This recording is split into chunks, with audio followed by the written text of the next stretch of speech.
हाय, आज आपण बनवतो आहे गव्हाच्या पिठापासून गुलाबजाम। त्याच्यासाठी मी 1 वाटी घेतलं आहे गव्हाचं पीठ, तेवढीच 1 वाटी घेतलं आहे मिल्क पावडर, दूध घेतलं आहे आणि 1 चमचा घी घेतलं आहे आणि सोडा घेतला आहे। आता काय करायचं, आपण हे गव्हाचं पीठ, मिल्क मेड सगळं एकत्र करून घ्यायचं। आता आपण ह्याच्यामध्ये गव्हाचं पीठ आणि मिल्क पावडर आणि सोडा एकत्र करून घेतला आहे। आता काय करायचं, ह्याच्यामध्ये हे घी आहे ना ते टाकायचं। तुम्ही असं मिश्रण बनवून 15 दिवस, महिनाभर ठेवू पण शकता। हे पूर्ण चोळून घ्यायचं। हे आपलं रेडीमेड गुलाबजामचं प्रीमिक्स असतं ना, त्याच्याप्रमाणे होऊन जाईल। तुम्ही ह्याच्यामध्ये मी गव्हाचं पीठ वापरलं, तुम्ही आपला मैदा पण वापरू शकता।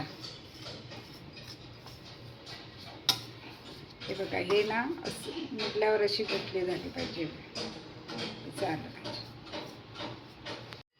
आता आपलं हे सगळं मिक्स झालं आहे, हे बघा असं झालं पाहिजे। हे झालं। आता आपण काय करायचं, जेवढं पाहिजे तेवढं थोडं थोडं दूध घालून आपण हे प्रीमिक्स मळून घ्यायचं। थोडं थोडं दूध घालायचं, एकदम ओतायचं नाही। गव्हाचे गुलाबजाम मैद्याच्या आपण प्रीमिक्सपेक्षा गव्हाचे गुलाबजाम छानच लागतात एकदम। हे असं गोळा करायचं। आता आपलं हे पीठ मळून तयार झालं। हे बघा, हे आपलं पीठ मळून तयार झालं। त्याचे आपण छोटे छोटे गोळे करूया।